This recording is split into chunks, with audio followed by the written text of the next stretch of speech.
በፔስሜከር ሚኒስትሪ ላይ ያሉትን የሚናገሯትን ፖይንቶች ይዘን ቀርበናል። በኋላ ደግሞ ሃንዳውት እንሰጣለን። እዚህ ያለውን ነገር በሃንዳውት እንሰጣቸዋለን። ብዙውን ነገር መጻፍ የለባችሁም። ተከታተሉና ይሄን ያለበትን ነገር እንሰጣለንና በዚህ ርዕስ ላይ ተነጋግረን በዚህ ርዕስ ላይ እንደተያው አንዳለችው እንወያያለን። የግጭት ምንነት የመጽሐፍ ቅዱስ እይታና መፍትሄው በሚለው ርዕስ ላይ ነው የምንነጋገረው። ዛሬ ቅድም ሲጸለይም በነበረበት ሰዓት ላይ ስትጸልይ ምን አለች? ያለንበት ዘመን በጣም ከባድ ዘመን ነው ወገኖቼ። ይሄ ያለንበት ዘመን የከፋ ዘመን እንደሆነ የምናያቸው ነገሮች ሁሉ ይነግሩናል። ምንም ነገር አያስፈልገንም። በዙሪያችን ያለው በዓለማችን ያለው የጦሩን ወሬ ስንሰማ ያለውን ቻሌንጅ ስናይ በተለይ የክፋት ስራ እንዴት በኃይል እየወጣ እንደሆነ በምናያቸው ነገሮች ውስጥ እያየን ነው እና በዚህ በክፉ ዘመን እየኖርን እኛ ጠላት አለን። ከጠላታችን ጋር በውጊያ ውስጥ ነው ያለነው። ይሄ ውጊያ ደግሞ የሚያቋርጥ ውጊያ አይደለም። ክርስቶስ ኢየሱስ ተመልሶ እስኪመጣ ድረስ ወይም እኛ ወደ እርሱ እስከምንሄድ ድረስ ይሄ ውጊያ አለ እና ራእይ 12 ላይ ምን ይላል? ምድርና ባህር ወዮላችሁ፣ ምክንያቱም ዲያብሎስ ጥቂት ዘመን ብቻ እንደቀረው ስላወቀ በታላቅ ቁጣ ተሞልቶ ወደ እናንተ ወርዷል ይለናል። እና ይህንን እያየን ነው፣ ዛሬ በዘመናችን እያየን ነው። እና ግን በዛው ራእይ ላይ 12:10 ላይ ከፍ ስንል ግን እነርሱ ግን በበጉ ደምና በምስክርነታቸው ቃል ጠላትን ድል ነሱት አሸነፉትም ይለናል። እነሱ የሚለን እንግዲህ እኛን ነው አይደል? ቅዱሳንን ነው። ቅዱሳን ግን ጠላትን በምን ያሸነፉት? በበጉ ደምና በምስክርነታቸው ቃል ነው የሚለው። ወደ ቅድስተ ቅዱሳን ያለ መከልከል እንድንገባ ሆኖልናል። ይሄ ደግሞ የክርስቶስ ደም ለእኛ ዛሬም ይማልድልናል። ስለዚህ ነገር ጠላት ሊያደርገው የሚችለው ምንም ነገር የለም። ይሄ ያለቀ ነገር ነው። ጠላት ግን ምስክርነታችንን የእኛን የህይወታችንን በህይወታችን እንዳንኖረው ይሄንን ክርስቶስ ያደረገልንን ነገር እንዳንኖረው ግን ቀንና ሌሊት ይተጋል። ይሄንንም የሚያደርግበት ብዙ የተለያዩ ነገሮች ተጽዕኖዎችን ያደርግብናል። በተለያዩ ነገሮች ተጽዕኖ ያመጣብናል። በገንዘብ፣ በኢሞራሊቲ፣ በሴክሹዋል ኢሞራሊቲ፣ በተለያየ በትዕቢት፣ ስልጣንን በመፈለግ በቃ በተለያዩ ነገሮች ጠላት ወደ ይሄንን ምስክርነታችን እንዲያበላሽ ይመጣል። እነግራችኋለሁ። ግጭት ደግሞ ጠላት ትልቁ የሚጠቀምበት መሳሪያ ነው። የእኛን የክርስቲያኖችን ምስክርነት ሊበላሽ ከሚያጠቀምባቸው ትልቁ መሳሪያ ደግሞ ግጭት ነው። ግጭት ምንድን ነው? የአንድን ሰው ዓላማና አስተሳሰብ ወይም ፍላጎትን የሚያደናቅፍ የሀሳብ ወይም የአመለካከት ልዩነት ነው። ወደሚቀጥለው ላይ እዚህ ላይ ነው ያለ ነው እና ፎርጂስ የሚሏቸው ግጭትን ለመፍታት መሟላት ያለባቸው 4 መርሆዎች አሉ እና በፔስሜከር ሚኒስትሪ እነሱን ፎርጂስ ይሏቸዋል። ፎርጂስ የሚሏቸው በእንግሊዝኛው ወርዶቹ በጂ ስለሚጀምሩ ነው ሁሉ እና በግጭት በሚኖርበት ጊዜ ግጭት ያለ ነገር ነው። አቮይድ ልናደርገው የምንችለው ነገር አይደለም። በሚመጣበት ጊዜ አንደኛውና የመጀመሪያው ነገር እግዚአብሔርን በዚህ ውስጥ እንዴት ነው የምናከብረው? how do we glorify God ነው። እንግዲህ እግዚአብሔር ምን ይለናል በቃሉ? ስትበሉም ሆነ ስትጠጡ ወይንም በማናቸውም ነገር ስታደርጉ ሁሉንም ነገር ለእግዚአብሔር ክብር አድርጉት ይለናል። ስለዚህ በግጭት ውስጥ እንዴት አድርጌ ነው እግዚአብሔርን የማሳየው? የራሴን ነገር ትቼ የሌላውንም ነገር ሰው ሳላጎላ እንዴት አድርጌ ነው እግዚአብሔርን የማከብረውና አንደኛውና የመጀመሪያው እሱ ነው። ሁለተኛ ደግሞ በገዛ ዓይን ውስጥ ያለውን ግንድ አውጣ ይለናል። get the dog out of your own eyes ይለናል እና እናንተ ግብዝ ይላል እግዚአብሔር ቃል ማቴዎስ ላይ አስቀድመህ ከዓይንህ ምሰሶውን አጣ፣ ከዚያ በኋላ ደግሞ ከወንድም ላይ ያለውን ጉድፍ ማየት ትችላለህ ይላል። ስለዚህ ዋናውና ሁለተኛው ነገር ምንድን ነው? እኔ በዚህ ግጭት ውስጥ የኔ አስተዋጽኦ ምንድን ነው? ለግጭቱ ላበረከቱት አስተዋጽኦ እንዴት አድርጌ ነው እኔ ኃላፊነትን የምወስደው? እኔ እንዴት ነው ኮንትሪቢዩት ያደረኩት? እንዴት ነው ኃላፊነት የምወስደው? መጀመሪያ ራሳችንን ማየት ነው።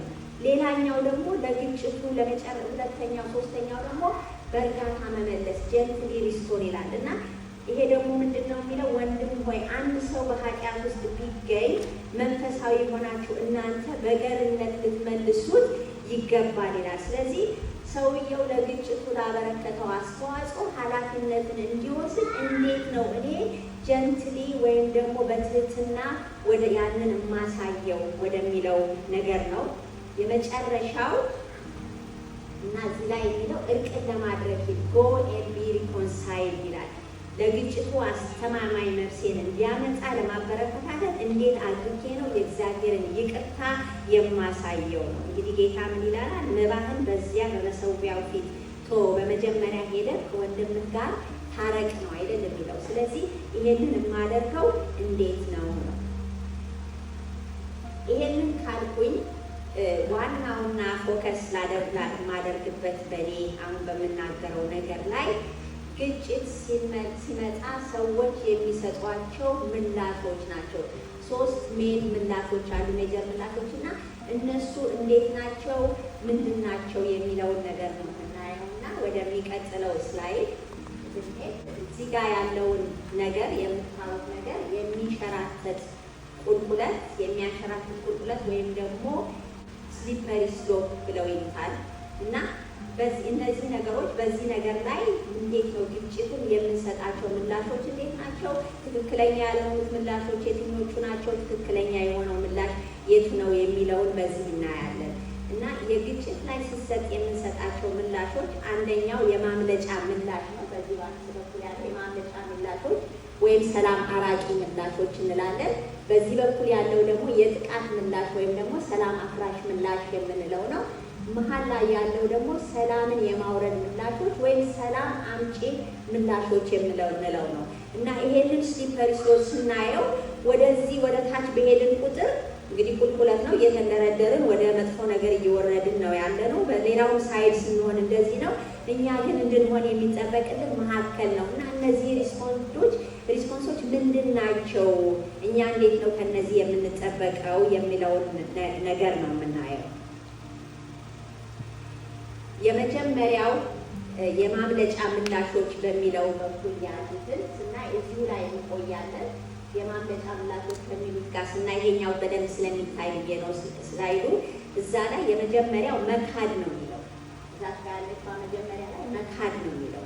መጀመሪያ ምንድን ነው ሰዎች ግጭት በሚፈጠርበት ጊዜ ክደት ነው የሚያደርጉት። ግጭቱ እንደሌለ ማስመሰልና ማድረግ የሚገባንን ነገር ላለማድረግ ፈቃደኛ አለመሆን ነው።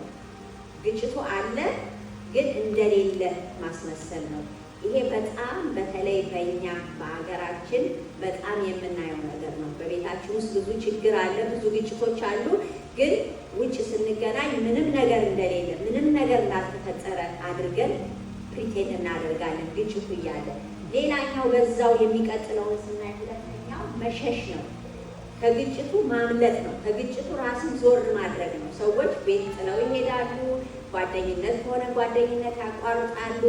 ወይም ደግሞ ስራን መልቀቅ ይሆናል። ወይም ቤተክርስቲያን ከሆነ ቤተክርስቲያን ውስጥ ከሆነ ያለው ግጭት ሰው ቤተክርስቲያን ይቀይራል። ደግሞ እስከ ትዳር ከሆነ ደግሞ እስከ መፋታት ድረስም ይደረሳል ማለት ነው። ይሄኛውም ራሱ የግጭት ይሄኛው ለግጭት መሸሽ የሚለው ነገር ከግጭቱን ለጊዜው የምናሳልፍበት ነገር ነው እንጂ መፍትሄን አያመጣም። አንዳንድ ጊዜ መሸሽ የሚባለው ነገር ሪኮመንድ የሚደረግበት ጊዜ አለ። እሱም ደግሞ አቢዩዝ በሚኖርበት ጊዜ ወይም ደግሞ ላይክ ሰዎች ዴንጀረስ የሆነ ቦታ ላይ ባሉበት ጊዜ በግጭት ውስጥ ሲሆን ወይ በትዳር ሲሆን ወይ በቤት ውስጥ ሲሆን ለጊዜው መሸሽ ይመረጣል። ለዛን ጊዜ ብቻ ነው ሪኮመንድ የሚደረጉ። ግን ከዛ ውጭ ግን መሸሽ ይሄንን መፍትሄ አይደለም፣ የመጨረሻ መፍትሄ የሚያመጣ አይደለም። ከዛ ወደ ሶስተኛው ላይ ስንሄድ ደግሞ ሰዎች በዚህ ሁሉ መንገድ ግጭትን በመካድ በመሸሽ ማድረግ ካልቻሉ ደግሞ መጨረሻው በዛ ላይ ስናይ ወገኖቼ ራስን ማጥፋት ነው፣ ሱሳይድ ነው። ሰዎች ግጭትን ለመፍታት የሚያደርጉትን ሁሉ ተስፋ ሲቆርጡ ካለበት ሁኔታ ለመምላት ሕይወታቸውን ያጠፋሉ። ይሄ በተለይ በወጣቶች ደረጃ በጣም የምናየው ነገር ነው። ሱሳይድ ሬት በአሁኑ ጊዜ በጣም እየጨመረ ነው። በተለይ ከ15 ዓመት እስከ 30 ባሉት ከ3ኛ ሊዲንግ ኮዝ ኦፍ ዴዝ የሚባለው ሱሳይድ ነው። ብዙ ወጣቶች ብዙ ሰዎች ኮንፍሊክትን እንዴት አድርገው ሪዞልቭ እንደሚያደርጉ በሚያቅቱበት ጊዜ መጨረሻ ላይ የሚያደርጉት ራሳቸውን ሕይወታቸውን ያጠፋሉ። በተለይ በወጣቶች ልጆች እንዴት አድርገው ኮንስትራክቲቭሊ እንዴት አድርገው ግጭትን መፍታት እንደማይችሉ ስላልተማሩ ስለማያውቁ ቶሎ ብለው የሚያዩት ነገር ምንድነው? ራሳቸውን ማጥፋት ነው። ወደ ሌላው በኩል ይሄንን እንደሆነ ደግሞ የማጥቃት ምላሾች የሚለውን በስላይዱ በዚህኛው በኩል ማጥቃት የሚለው ላይ ያለውን ስናይ ደግሞ እዛ ላይ ያሉትን ደግሞ የማጥቃት ምላሾች አንዱ ማጥቃት የአንዳንድ ሰዎች የተጋጩትን ሰው በኃይል ወይም በማስፈራራት ለማጥፋት ይሞክራሉ። ይኸው ምንድነው? ሰውን ስም በማጥፋት በሐሜት ይሆናል፣ በሀብትና በንብረት ላይ አደጋ በማድረስ ይሆናል፣ ወይም ደግሞ ሰው በስራው እንዳያድግ በማድረግ ይሆናል። ብቻ በሰውየው ላይ ተጽዕኖ በማድረግ እናጠቃለን። ያኛውም ደግሞ አንድ የግጭት ምላሽ ነው በዛኛው ሳይድ በምንሄድበት ጊዜ። ያ ደግሞ በማይሆንበት ጊዜ ደግሞ ሌላው ደግሞ ምንድነው? አንዳንድ ሰዎች የተጋጩትን ሰው ደግሞ ወደ ፍርድ ቤት ይዘው ይሄዳሉ። ሙግት ወደሚለው ሁለተኛው እዛ ላይ ሰናይ ሙግት ወደሚለው ይሄዳሉ እና ይሄ ለዚህ ደግሞ አንደኛ ቆሮንቶስን አነበዋለሁኝ ከ1 ጀምሮ እስከ 6 ያለውን። ከመካከላችሁ አንድ ሰው ከሌላው ጋር ሙግት ቢኖረው ጉዳዩን በቅዱሳን ፊት በማቅረብ ፈንታ እንዴት ደፍሮ በማያምኑ ሰዎች ፊት ለመፍረድ ያቀርባል? ቅዱሳን በዓለም ላይ እንደሚፈርዱ አታውቅምን? በዓለም ላይ የምትፈርዱ ከሆነ እንግዲያው ከትንሹ ነገር ላይ መፍረድ አትበቁምን? በምድራዊ ሕይወት ጉዳይ ቀርቶ በመላእክት ላይ እንኳን እንደምንፈርድ አታውቁምን? እንግዲህ እንዲህ ያለ ጉዳይ ሲያጋጥማችሁ በቤተ ክርስቲያን የተናቁ ሰዎች ፈራጅ አድርጋችሁ ሽሙ። ይሄን የምለው ላሳፍራችሁ ብዬ ነው። ለመሆኑ ከመካከላችሁ ወንድምን ለማስታረቅ የሚበቃ አስተዋይ ሰው የለምን? ነገር ግን ወንድም ወንድሙን ለመክሰስ ፍርድ ቤት ይሄዳል፣ ያይም በማያምኑ ሰዎች ፊት ይለናል ጳውሎስ ነው አንደኛ ቆሮንቶስ ላይ። እንዴት ክርስቲያኖች በማያምኑ ሰዎች ፊት ለሙግት ትሄዳላችሁ? ቤተ ክርስቲያን ውስጥ ይሄንን ለማድረግ የሚበቃ የለም ወይ ነው እያለን ያለው እና ይሄን ነው አንዱ። ሌላው ሰዎች ከግጭት ለመሸሽ የሚያደርጉት ነገር ይሄንን ነው። ሰዎችን ወደ ፍርድ ቤት ይዘው ይሄዳሉ። ይሄኛው የማጥቃት ምላሽ የምንለው ነው። በዚሁ ሳይድ ስላይድ በኩል ስንሄድ ወደ መጨረሻው ላይ ስንሄድ ደግሞ ግድያ የሚለውን እናመጣለን። ሰዎች በራሳቸው ደግሞ የተጋጩትን ሰው ሕይወት እስከ ማጥፋት ድረስ ይሄዳሉ። ብዙ ጊዜ በእኛ በክርስቲያኖች ሕይወት ማጥፋት የሚባለውን ነገር ሰዎች ሄደን እኛ አንገልም፣ ግን የእግዚአብሔር ቃል ምን ይለናል? ወንድሙን የሚጠላ ነፍሰ ገዳይ ነው ይለናል። ስለዚህ ብዙዎቻችን በውስጣችን ጥላቻ ይዘን ነው የምንሄደው ማለት ነው እና ጥላቻም ደግሞ በእግዚአብሔር ፊት አጸያፊና እንደ ግድያ እግዚአብሔር የሚያየው ነው። ስለዚህ በእኛም መርደር አናረግ ይሆናል፣ ግን ጥላቻንም ጌታ ከዛ በተናነሰ መንገድ የማየው ነው። እንግዲህ እነዚህ ኔጌቲቭ ሪስፖንሶቹ ናቸው የማጥቃት ምላሾቹ። ግን እንግዲህ እኛ ችግር ሲመጣ ልንፈታባቸው የሚገባቸው እነዚህ መሀል ላይ ያሉት ሰላም የማውረድ ምላሾች ወይም ሰላም አምጪ ምላሾች የሚባሉት ናቸው።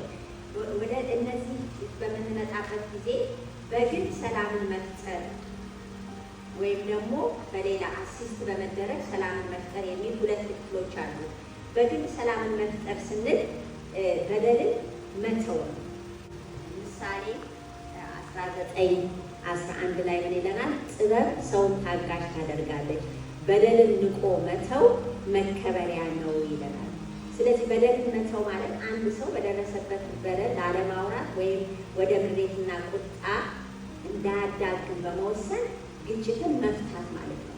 በቃ በደልን መተው ነው። ብዙ ነገር ላይ በሕይወታችን ውስጥ ከ80% በላይ የሆነው ግጭት የሚፈታው ለእግዚአብሔር ብሎ ነገሮችን በመተው ነው። በደልን በመተው ነው። በቃ ኦቨርሉክ በማድረግ ነው። ሌላው በዚህ መንገድ መፈታት የማይችል ከሆነ ደግሞ እርቅን ማውረድ ነው የሚቀጥለው። ሁለተኛው ስንል በደልን መተው ካልቻልን በመናዘዝ በፍቅር እና በመታረም ይቅርታ በማድረግ ግጭትን መፍታት ነው። ከዛ ግጭቱ ካለው ሰው ጋር ተነጋግረን ተወያይተን ይሄ ነው ያንተ ጥፋት፣ ይሄ ነው የኔ ጥፋት ብለን እርቅን ማውረድ ነው። ሌላው ደግሞ እንዲሁ በግላችን የምናደርግበት አንዱ መደራደር ነው። ግጭት መነሻው ከገንዘብ ወይም ከንብረት ጋር የተገናኘ ወይም ደግሞ የኛ ሕጋዊ ፍላጎታችንን የሚያሟላ መደራደር በማድረግ ግጭትን መፍታት እንችላለን። አንተ በዚህ ያህል 50% እና እኔ 50% ብለን ድርድር በማድረግ ማለት ነው። ግጭትን የምንፈታበት ሌላው አንዱ በራሳችን በግላችን ስናደርግ በደል እንተዋለን፣ እርቅ ለማድረግ እንሄዳለን፣ ወይም ደግሞ ኒጎሼት እናደርጋለን። በዚህ መንገድ ግጭትን እንፈታለን። ግን በዚህ መንገድ ግጭትን መፍታት ካልቻልን ደግሞ የሌሎች ሰዎች እርዳታ ወይም ሰላም መፍጠር ወደሚለው እንሄዳለን።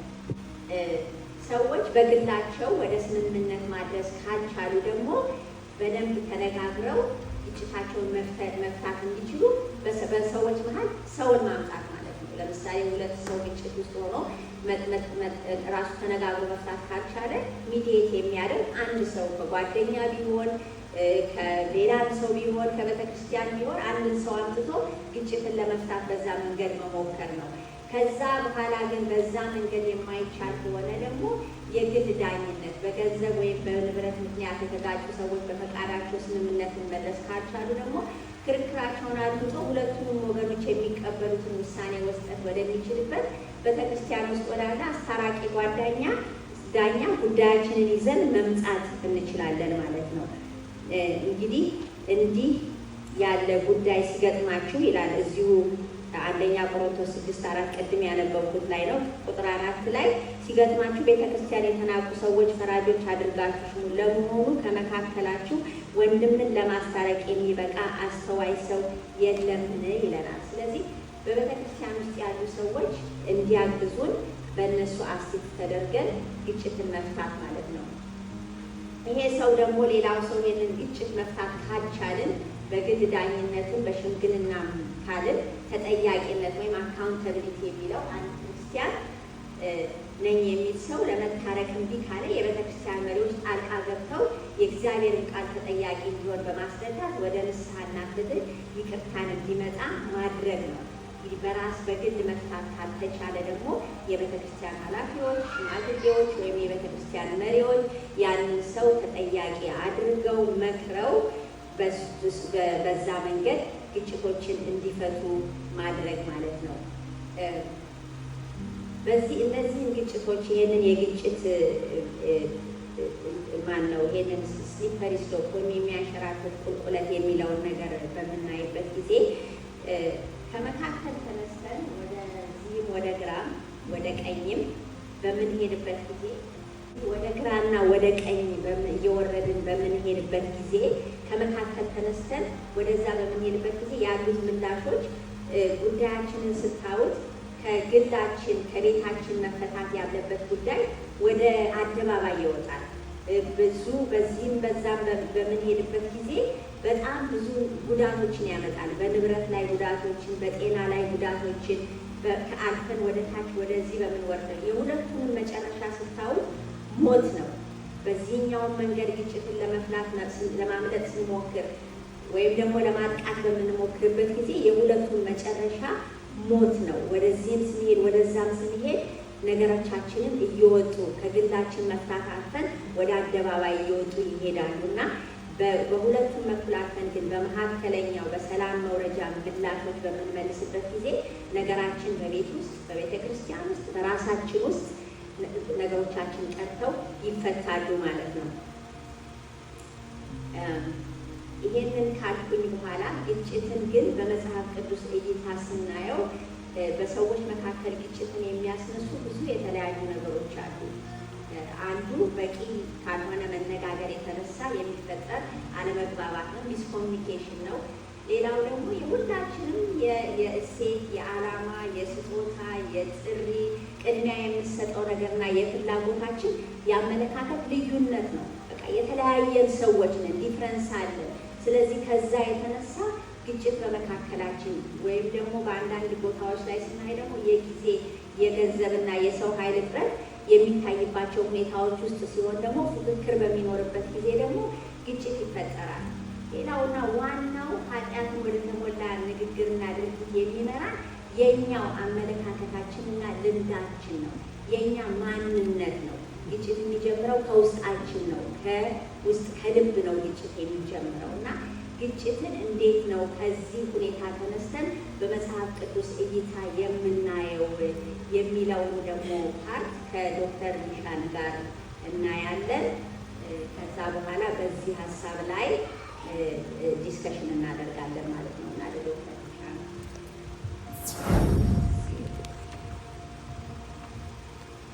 ግጭትን እንግዲህ አልተጋጨን የምትሉ ሰዎች ካላችሁ እጅ ብታወጡና ልምዳችሁ ብንሰማ ደስ ይላል። ግን እስኪ አላችሁ ግጭትን ምንም አያጠቃየው እንደው እኔ ግጭትን በጣም ኤክስፐርት ነኝ የምትሉ ካላችሁ እስኪ ልምዳችሁን ሼር ታደርጉናላችሁ። እስኪ እጃችሁን አውጡ። እንደው በቃ እያሸነፍኩ ነው ሄደው ምትላላችሁ። የሚገርማችሁ ነገር ግጭት እንደ ድራማ ነው ያለው ይላል። የሆነ ከራሴን ማውጣት ከግጭቱ ወጣ ብሎ ማየትን ሪሰንትሊ ነው የተለማመድኩት። ይሄ መጽሐፍ ሁላችሁም በየቤታችሁ እንዲሆን በጣም ሬኮመንድ አደርጋለሁ። ከመጽሐፍ ቅዱስ ቀጥሎ ይሄንን ነው ማነበው፣ ፒስ ሜከርስ የሚለው መጽሐፍ። ይሄ ነገር በየቤታችን በየቀኑ ትንሽ ትንሽ ብናልፈው፣ ምክንያቱም ግጭት በየቀኑ ምን አይቀርም አይደል? ቤት ውስጥ ከቤት ውስጥ ጀምሮ መስሪያ ቤት ጀምሮ መንገድም ሆነና ይሄ መጽሐፍ ሪሊ ሬኮመንድ አደርገዋለሁ። እኔ በህይወቴ ከደረሰው ነገር ላይ ነው ይህ መጽሐፍ እንዲቀይረኝ አይኖችን የገለጠ ነገር ስለሆነ ትሬኒንግ ውስጥ ሄድኩ። ትሬኒንግ የሄድኩት ፒስ ሜከርስ ትሬኒንግ አለ። የ3 ቀን ትሬኒንግ ነው። ኢትስ ቬሪ ኤክስፔንሲቭ በጊዜው የነበረው ከ1,000 ምናምን ነበር የሚከፍለው እና ምክንያቱም ይሄ ነገር ከባድ ነገር ነው፣ አልቻልንበትም። እንደገና ደግሞ በኮሚኒቲያችን ውስጥ ሰው ግጭትን በደንብ ስለማንነጋገር በጣም ችግሩ አለመነጋገር ነው አይደለም። ሲጀመርም አንነጋገርም፣ መሀል ላይ ነው ምን ደንግጠን ብናየው ሀብን ሲያደርግ እና በዛ ምክንያት እኔ ትንሽ ስለራሴ ባስታወቃችሁ በስራዬ ሐኪም ነኝና እግዚአብሔር መልካምን ነገር ካደረገላቸው ሰዎች መካከል ነኝና በዚች በተጠለፉበት ሀገር ላይ መልካምን ስላደረገ ብዙ ነገር ስላደረገልኝ አንድ ቀን ላልኩኝ እግዚአብሔር ሆይ ያደረግልኝ ነገር ምንድን ነው መልሰው ሀብቱ ይባክ በሚለው በጣም ልብ የተነሳና አስታርትደ ቬሪ ስሞል ክሊኒክ ለአበሾቹ 2 ቀን ፍሪ ሰርቪስ በመስጠት ወሰድኩኝ። 3ቱን ቀን ለራሴ የተሰራ ማለት ነው። በዛን ጊዜ ነው ግጭት የሚባለውን ነገር ያገኘሁት እና ወደ ክሊኒኩ ከሚመጡት ሰዎች ውስጥ አንዳንዶቹ እናቶች ብለድ ፕሬሸራቸው በጣም ኮንትሮል ማድረግ ያቅተኛል እና ምንድን ነው ይሄ ነገር እና መድኃኒት በመስጠት ነው ወይስ ደረጃ አዳደር ሶሉሽን እና ምንድን ነው? ወደ ሩት ኮዝ መጣ። ወደ ሩት ኮዝ ሲመጣ እነዚህ ሰዎች አንዳንዶቹ ምክንያት ሆነው ከልጄ ጋር አዳልት ልጅ ይኖራል ቤት ውስጥ ስራ ይሰራል፣ መጨቃጨቅ ከመጨቃጨቅ የተነሳ በቃ ለሱ እንደዚህ ማድረግ ለዚህ ማድረግ ምንም ነገር ስለማያደርግልኝ ብለው ነው ለፕሬሸራቸውን ኮንትሮል ማድረግ ሲያቅተኝ ምንድን ነው ምክንያቱ ስላቸው ካለኝ ከልጄ ከነበረው መጨቃጨቅ መከራከር ነው ይሄ ነገር የሆነብኝ። ራሴን አመመኝ፣ በቃ ላደግ በትዳሬ በጣም ተበሳጭቻለሁ የሚሉት ጥያቄዎች በዙ ማለት ነው። እና አንድ ጊዜ አንድ ሰው በጣም ሲቪል ባክፔን ይዞ መጣ እና ባክፔኑ ምንድን ነው ችግሩ አልኩትና ታክሲ ነው የምነዳው እና ብዙ ጊዜ ቤቴ ስገባ ሰርቼ ስመጣ አንድ ልጅ አለን አለ የ5 ዓመት ልጅ እና ሳየው ኦቲስቲክ ይመስላል ብሎ ሐኪሙ ስለነገረን በዛ ምክንያት ባለቤቴ ደግሞ ልጄ በፍጹም ኦቲስቲክ አይደለም ብላ በዚህ ዲናያል ውስጥ ሆና ለልጁ እርዳታ እናግኝ ብዬ ስመክራት አይሆንም ብላ ለልጁ በሙሉ በጣም በመነካረክ ስላሳለፍኩኝ በጠዋት ወገቤ መነሳት አቅቶኛል። ሀማች ስትሬስ ይሃድ ነው የምነግራችሁ እና ምንም ነገር አላደረኩም ማለት ግን ያ ሌሊት ከተነሳው በኋላ ወገቤ በጣም አመመኛል እና ምን አይነት ነገር መጣ? ሳይኮሎጂካል ፕሮብለምስ ምን ያህል ያሉትን በመካከላችን ሰላም አለመፈጠር ፊዚካሊ የሚያመጣ ዳሜጅ እና አደጋ እንደሚያመጣ በጣም ሪያላይዝ አደረኩት ማለት ነው። እና ምን ለማለት ነው ኮንፍሊክት በተለያየ ስቴጅ አለ። ፓረንቲንግ ራሱን የቻለ ስትረስ አለው። በየዲቴል ውስጥ ብንገባ ኮንፍሊክት የማይገባበት ቦታ የለም አይደል? ቤተ ክርስቲያን ውስጥ ሴቶች እህቶች ህብረት ውስጥ ኮንፍሊክት አለ አይደል? እና አንድ ጊዜ እንደውም አንድ ፓስተር የእህቶችን ህብረት ዘጋ ነው አለ። ምን ነው ስሉ ሰላም እንድናገኝ ያልኩት። ምክንያቱም መስማማት ስላልቻሉ ኢትወዝ ቤተር ኦፍ የእህቶች ህብረት ባይኖራል እና ሞኝነት ነው።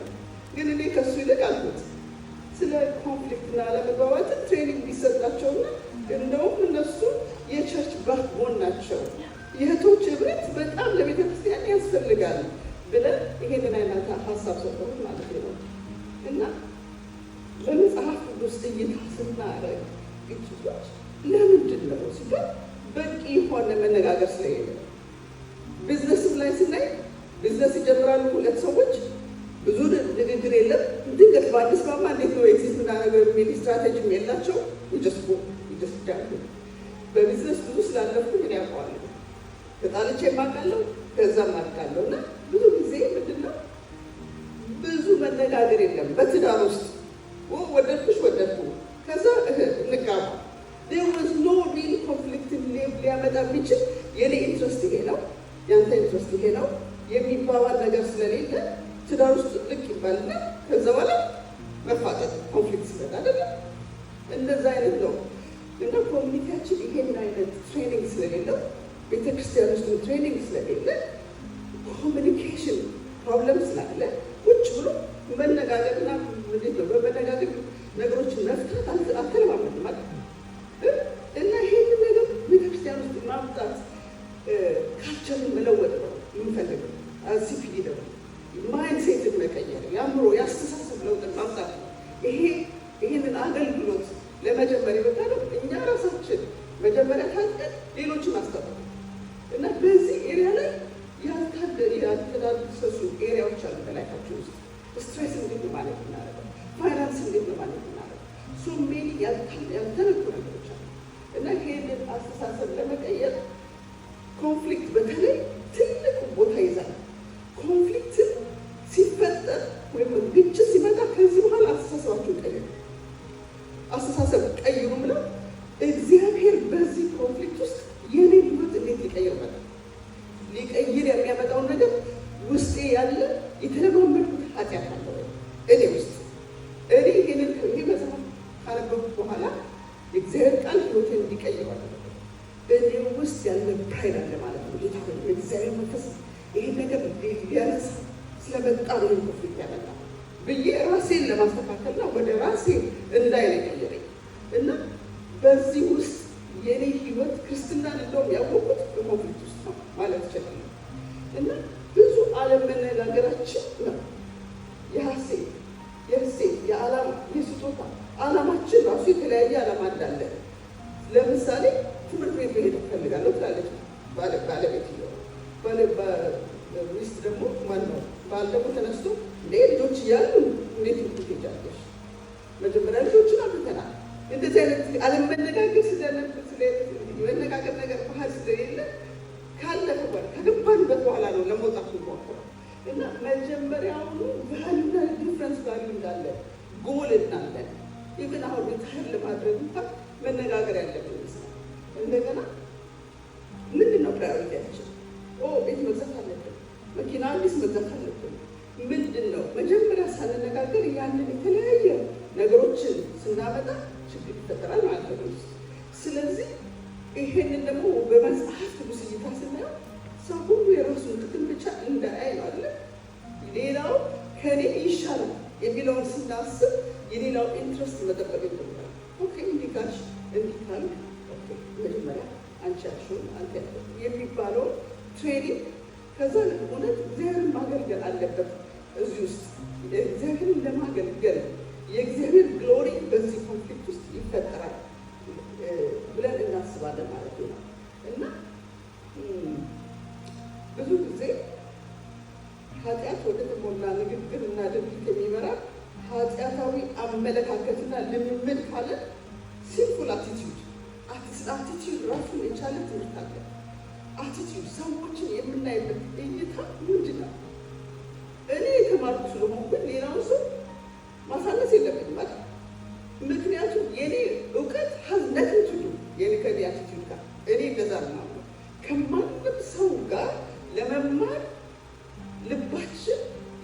የተሳካ መሆን አለበት። ከማንም ትናንሽ ልጆች ሊሆን ይችላል። የአንድ ዓመት ልጅ ሊያስተምረኝ ይችላል ሰርተን ቲንግስ። ምክንያቱም እኔ ሁሉንም አላውቅም። የሚጎለኝ ነገር እግዚአብሔር ሊያስተምረኝ ይመጣልና በዚህ ኮንፍሊክት ውስጥ የኔ ህይወት ውስጥ የኔን አቲቲዩድ ሊቀይር የመጣ ሰርጂካል ትራንስፎርሜሽን ይባላል። መንፈሳዊ ትራንስፎርሜሽን ሊያመጣ ነው የመጣው ብለን አቲቲዩድ ኮንፍሊክት ሲመጣ የአቲቲዩድ ለውጥ፣ የአስተሳሰብን ለውጥ ጌታ እንዴት ነው በዚህ ነገር ውስጥ የሚከብረው? እንዴት ነው የእግዚአብሔርን ክብር የእግዚአብሔርን ስም ማስጠራው ብለን መነሳት ያለብን ይመስለኛል። እና እኛ የምድር ጨው ነን አይደለም? እኛ ውስጥ ያለው ጨው ካልወጣ እንዴት ነው ጎላችን የእግዚአብሔር ፐርፐስና ዓላማ በዚህ ቦታችን ላይ የሚሰራው የሚታየው? ይሄ በኮንፍሊክት ውስጥ ይታያል። በዚህ ምስክርነታችን በዛ ያሳያል ማለት ነው። እና በእናንተ ዘንድ ጦርና ጠብ ከወዴት ይመጣሉ? በብልቶቻችሁ ውስጥ ከሚዋጉ ከእነዚህ ብልቶች አይደለም ይላል። እና ያዕቆብ ነው የሚናገረው። ያዕቆብን ስታነቡት ከምዕራፍ 4 በውስጣችሁ ያለ ፍላጎት ነው እንዲህ የሚያጣላችሁ። የኔ ይሻላል የኔ በጣ የሚለው አስተሳሰብ ነው እኮ ያወጣል የሚያጣላል። በእውነት እስከ የመጣንበትን ኮንፍሊክት ስናየው ያለፍናቸውን ግጭቶች ስናይ ዞር ብለን ስናየው ስናስተውለው በውስጣችን ያሉ ምኞቶች ናቸው። የኔ በጣም የምንለው ነገር ነው። እና አንድ ጊዜ አንዷ ጓደኛዋ ትመክራለች። አንቺ እስከ መቼ ነው በዚህ ትዳር ላይ እንዲህ ነው እንደተጎዳሽ ምትኖሩ? አንቺ እኮ ትዳርሽ ላይ ሀፒ ሆነች ትኖራለች፣ ደስተኛ መሆን አለብሽ። ስለዚህ ምን ያስፈልግሻል ብላ ጓደኛዋ ትመክራለች። እና በኋላ እንደዚህ እየተነጋገሩ እያሉ እኛ ግን እንደ ክርስቲያኖች ሀፒ መሆን ነው ወይስ የእግዚአብሔርን ክብር የእግዚአብሔርን ስም ለማስጠራት ነው የምንኖረው የሚለው ጥያቄ ሰነዘርኩ ማለት ነው። እና ሀፒ መሆን አይደለም እኛ የተጠራ ነው አይደል? ሀፒ ወይም ደስተኞች ሆነን በተችለ ግን የእግዚአብሔር ዓላማ በእኛ ውስጥ አልፎ መታየቱ ነው። ስለዚህ የአስተሳሰብ ለውጥ ሲመጣ ለካ ለዚያ የሚለው ቀጥ ብለን ወደኋላ ዞር ብለን እንድናስብ ያደርጋል። እና ውስጣችን ያለ ስታበርን ፕራይድ ካለ ግጭት ከልብ ውስጥ ይጀምራል የሚለው እግዚአብሔር መንፈስ ያንን ሊያጠራ ሲመጣ ነው ምለው። ይሄ ግጭት ሲመጣ ዞር ብዬ እንደራሴ ላ ማየት እንድጀምር ነው የሚያደርገኝ። አይኔ ውስጥ ያለውን ግድ እንዳወጣ እንዳጠራ ነው ያመጣው። እና ይሄንን እንድናስብ እፈልጋለሁ። መራርነትና ይቅር የማይል ልብ ካለ የእግዚአብሔር መንፈስ የሚመጣው ይህንን ሊያስተምረን ነው፣ ሊያስወጣ ፎርጊቭ እንድናደርግ። ፎርጊቭ አድርገን ደግሞ እህቶች ይቅር ካልን በኋላ እባካችሁ እንደገና አታሱት። እዛ ወርዶ ይህን አድርጌለት እሱ ለእግዚአብሔር ይቅር በእውነት የለም ነው። አንደጋግሞ ቁስላችንን እንደገና አንቆፍረው። ቁስልን እንደመቆፈር ተመልሶ ጉዳትን ማውራት። ይቅር ካለን ደግሞ እግዚአብሔር ያስችላል። እባክህ እኔ ይህንን በፍጹም አልችልም፣ አንተ ግን ትችላለህ። ቁስሌን ያመመኝን ነገር ፈውስልኝ፣ በቃ አንተ ፈውስልኝ። መንፈስ ቅዱስ አግዘኝ በዚህ ነገር እንድታገስ እርዳኝ። በዚህ ውስጥ የመንፈስን ፍሬ እንድንለማመድ ነው ገላትያ ውስጥ ያለው ትዕግስትን ከዚህ ውስጥ አይወጣም፣ ያወጣል። ደግሞ ታግሰን ስናልፈው በኋላ እንደምንም ነው ምናየው። ወይ ለካ ይቻላል። በጌታ የማይታለፉ የሚመስሉትን ግጭቶች እግዚአብሔር ያስችላል፣ የእግዚአብሔር መንፈስ ያስችለናል። እና በዚህ ውስጥ የእግዚአብሔር ስም የእግዚአብሔር ክብር ይጠራል ማለት ነው። እና ያልተገራ አንደበት ይላል። አንደኛው ግጭት ሲመጣ ከእኛ ውስጥ ያልተገራ አንደበት ካለ ሊቀርጽ ነው ነገር። ከአፋችን ውስጥ የስድብ ነገር አይወጣ ይላል።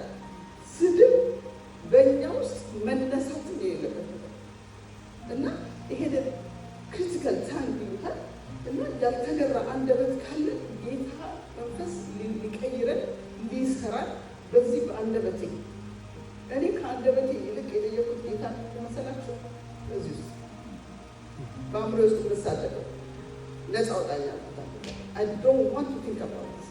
እና አንድ ጊዜ ሳላስበው አንድ ሰው በጣም መጥፎ ነገር አደረገልኝ። ምንድን ነው ያደረገው? መኪና እፈልጋለሁ አልኩትና ምን አደረገ? ፒክቸሩን ላከልኝና ይሄ መኪና ይሄን ያህል የሚያወጣውና አትሊስት የተወሰነውን ገንዘብ ላኪ ያለኝና ፒክቸሩን ሳይሆን መኪናውን ሳይሆን ጊዜ ስለነበርኩኝ ኦኬ አልኩና ገንዘቡን ላኩለት። በኋላ ባይ መኪና አለ እና በእኔ በጣም ምንድን ነው እግዚአብሔር ልብን ያህል ለሚሉት ኑሮ መኖር ምፈልግ ሰው እና አንድ ቀጥታ ይሄ ነገር ትዝ አለኝ። ልክ ትዝ አለኝና መኪናው እንዴት ያመጣው ካልኩ በኋላ እንዳሰቡ ተቀመጥ ሌባ የሚል ቃል ከአፌ ወጣ።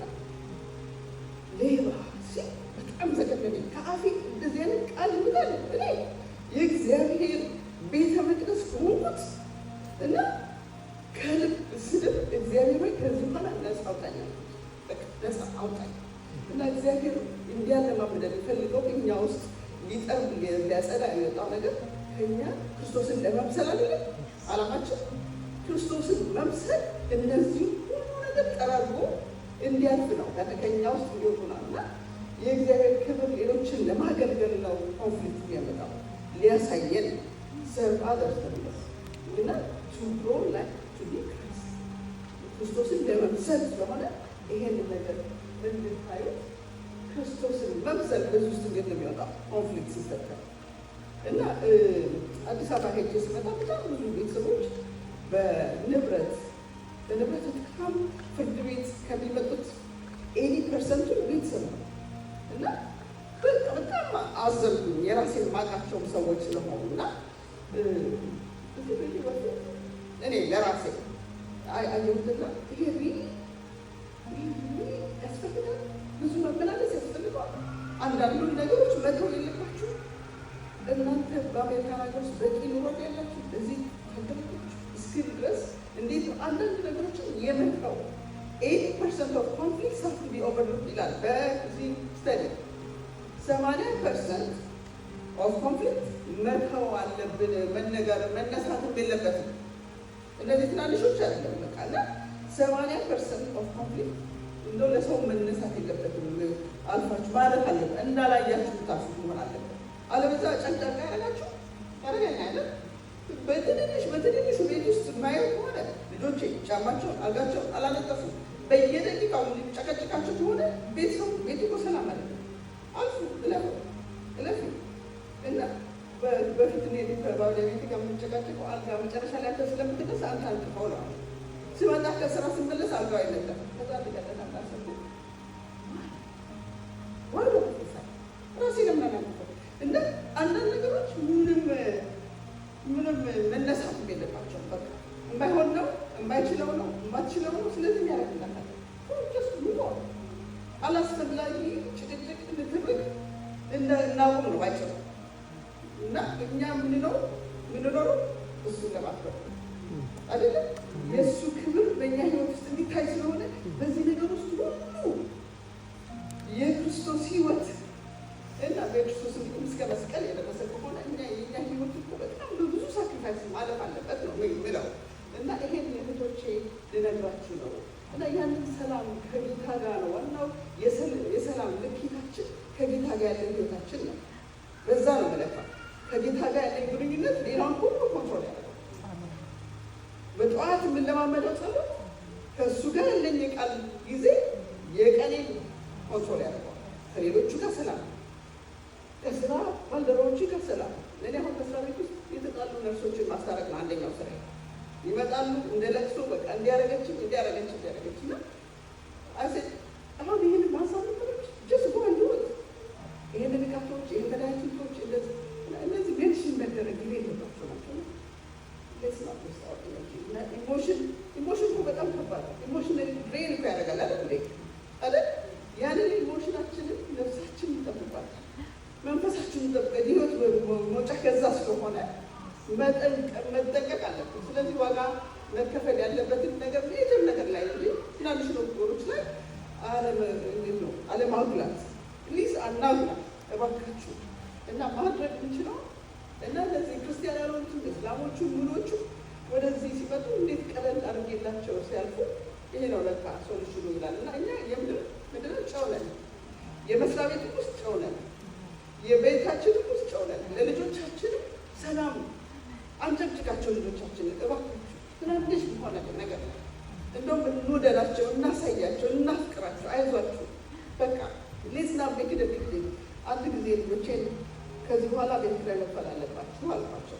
በቃ ለዚህ ለዩቲሊቲ አምጪ ያሉት ሂሳቦቼን በሙሉ አመጣሁ ማለት የኤሌክትሪክ የውሃ ምናምን። መጨረሻ ላይ ግን ዝም ሲሉ ጊዜ ወድ ምንድን ነው ማድረገው አልኩኝ። ከእነዚህ ልጆች ጋር ይክፈሉ አልክፈሉ ይህ መታገል አለብኝ አልኩኝ። ከዛ በዲፍረንት ወይ አስከፊያቸው የሚል ነገር መጣ።